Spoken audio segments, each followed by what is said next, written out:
जब भी GST file करने की बात आती है ना, तो एक शब्द है जो अक्सर लोगों को, खासकर जो पहली बार कर रहे हैं, बहुत कंफ्यूज करता है, और वो है इनपुट टैक्स क्रेडिट, या जिसे हम आईटीसी भी कहते हैं। तो अगर ये शब्द आपको भी किसी बड़ी पहेली जैसा लगता है तो चिंता मत कीजिए, आप बिल्कुल सही जगह पर हैं। आज हम मिलकर इस पहेली को सुलझाने वाले हैं, वो भी एकदम आसान भाषा में। देखिए, अगर आईटीसी का नाम सुनकर आपका भी सिर थोड़ा घूम जाता है ना, तो यकीन मानिए ऐसा सिर्फ आपके साथ नहीं हो रहा। ज्यादातर लोगों को शुरू में ये ऐसा ही लगता है, पर इसमें अच्छी बात पता है क्या है? इसका जो बेसिक कॉन्सेप्ट है वो असल में बहुत ही सिंपल है, और आज हम उसी बेसिक कॉन्सेप्ट पर फोकस करने वाले हैं। तो आज हम क्या क्या देखने वाले हैं? सबसे पहले तो यही समझेंगे कि भाई ये आईटीसी है क्या भला। फिर हम ये देखेंगे कि इसने टैक्स कैस्केडिंग जैसी एक बड़ी प्रॉब्लम को कैसे सॉल्व किया। इसके बाद हम डॉक्यूमेंटेशन की इम्पोर्टेंस पर बात करेंगे, और हाँ, कुछ कॉमन सवाल जो सबके मन में आते हैं उनके जवाब भी ढूंढेंगे, और आखिर में जो सबसे जरूरी बात है उसे समझेंगे। तो चलिए शुरू करते हैं। तो चलिए अब सीधे मुद्दे पे आते हैं। सबसे पहला और सबसे जरूरी सवाल, आखिर ये इनपुट टैक्स क्रेडिट है क्या? देखिए, सबसे पहले तो एक बात दिमाग में साफ कर लीजिए, आईटीसी कोई डिस्काउंट या सरकार की तरफ से दी गई कोई छूट नहीं है। नहीं, ये बस हिसाब को एडजस्ट करने का एक तरीका है। सोचिए, जब आप अपने बिजनेस के लिए कोई भी सामान या सर्विस खरीदते हैं तो आप उस पर जीएसटी चुकाते हैं, है ना? आईटीसी बस आपको ये सुविधा देता है कि आपने जो जीएसटी पहले ही चुका दिया है उसे आप अपनी बिक्री पर जो जीएसटी इकट्ठा करेंगे उसमें से घटा सके। मतलब एक सिंपल सा एडजस्टमेंट, और कुछ नहीं। अब आप शायद सोच रहे होंगे कि भाई इस तरह के एडजस्टमेंट सिस्टम की जरूरत ही क्यों पड़ी, मतलब क्या जरूरत थी इसकी? तो इसे समझने के लिए हमें पहले उस प्रॉब्लम को समझना होगा जिसे आईटीसी सॉल्व करता है, और उस प्रॉब्लम का नाम है टैक्स कैस्केडिंग। टैक्स कैस्केडिंग सुनने में थोड़ा टेक्निकल लगता है, पर इसका मतलब बहुत सीधा है, टैक्स के ऊपर टैक्स लगना। जरा सोचिए, पहले क्या होता था? एक मैन्युफैक्चरर ने सामान बनाया और उस पर टैक्स दिया, ठीक है। फिर जब एक होलसेलर ने उसे खरीदा तो उसने सामान की कीमत और उस पर लगे टैक्स दोनों को मिलाकर जो अमाउंट बना उस पर फिर से टैक्स दिया। और यही कहानी आगे रिटेलर के साथ भी होती थी। इसका नतीजा क्या होता था? हर स्टेप पर सामान महंगा होता जाता था। तो आईटीसी के बिना जो पूरी सप्लाई चेन थी वो कुछ ऐसी दिखती थी।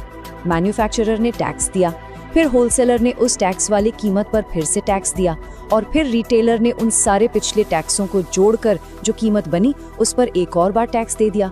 और आखिर में इसका बोझ किस पर पड़ता था? हम और आप जैसे कस्टमर्स पर। चीजें बेवजह महंगी हो जाती थी। तो प्रॉब्लम तो हमने देख ली, अब आते हैं इसके शानदार सॉल्यूशन पर। देखते हैं कि जीएसटी सिस्टम के अंदर आईटीसी ने इस टैक्स ऑन टैक्स वाली प्रॉब्लम को कैसे खत्म किया। यहाँ पे जो फर्क है ना, वो एकदम साफ है। एक तरफ बिना आईटीसी के टैक्स का बोझ हर कदम पर बढ़ता ही जा रहा है, और दूसरी तरफ आईटीसी के साथ हर बिजनेस सिर्फ उस एक्स्ट्रा वैल्यू पर टैक्स देता है जो वो खुद जोड़ रहा है। क्यों? क्योंकि जो टैक्स वो पहले ही अपनी खरीद पर दे चुका है उसका उसे क्रेडिट मिल जाता है। तो यहाँ सबसे जरूरी बात समझने वाली यही है कि आईटीसी ही वो चीज है जो जीएसटी को एक असली वैल्यू एडेड टैक्स यानी मूल्य वर्धित कर बनाती है। इसका सीधा सा मतलब है कि टैक्स पूरी कीमत पर बार बार नहीं लग रहा, टैक्स सिर्फ उस वैल्यू पर लग रहा है जो हर बिजनेस अपने लेवल पर उस प्रोडक्ट या सर्विस में ऐड कर रहा है। इसको एक छोटे से एग्जाम्पल से समझते हैं। मान लीजिए आपने अपने बिजनेस के लिए 1000 रुपए का कोई सामान खरीदा और उस पर जीएसटी भी चुकाया। अब वो जो जीएसटी आपने दिया है ना, वो पैसा बर्बाद नहीं हुआ है, वो एक तरह से आपके एक वर्चुअल क्रेडिट खाते में जमा हो गया है, और बाद में जब आप अपना सामान बेचेंगे और जीएसटी कलेक्ट करेंगे तो आप इस क्रेडिट का इस्तेमाल कर सकते हैं। ठीक है, तो कॉन्सेप्ट तो अब हमें समझ आ गया, लेकिन इसे असलियत में क्लेम कैसे करना है? प्रैक्टिकली क्या करना होगा? तो इसका जवाब है एक ही शब्द में, डॉक्यूमेंटेशन, सही कागजात। अगर आप आईटीसी क्लेम करना चाहते हैं तो एक छोटी सी चेकलिस्ट बना लीजिए। 3 चीजें बहुत जरूरी हैं। पहला, आपके पास प्रॉपर टैक्स इनवॉइस होना चाहिए जिसमें आपके सप्लायर का जीएसटीआईएन, टैक्स का अमाउंट, सब कुछ साफ साफ लिखा हो। दूसरा, ये भी पक्का करना होगा कि आपका सप्लायर अपनी जीएसटी रिटर्न में उस बिक्री को दिखाए।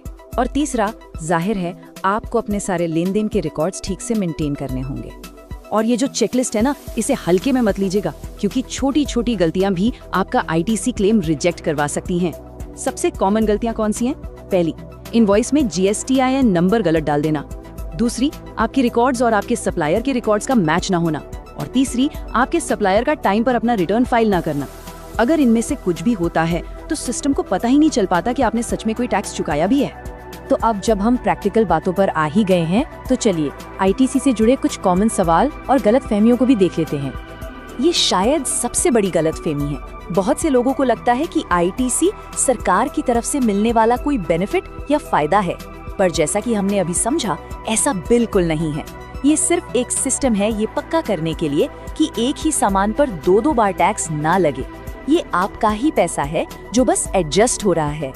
हाँ, ये सवाल तो बिल्कुल जायज है कि भाई अगर कॉन्सेप्ट इतना ही सिंपल है तो फिर इसको लेकर इतनी कंफ्यूजन क्यों है, इतना मुश्किल क्यों लगता है ये सब। और इसका जवाब ये है कि जो मुश्किल है ना, वो आईटीसी के कॉन्सेप्ट में नहीं है, वो उसके प्रोसेस में है।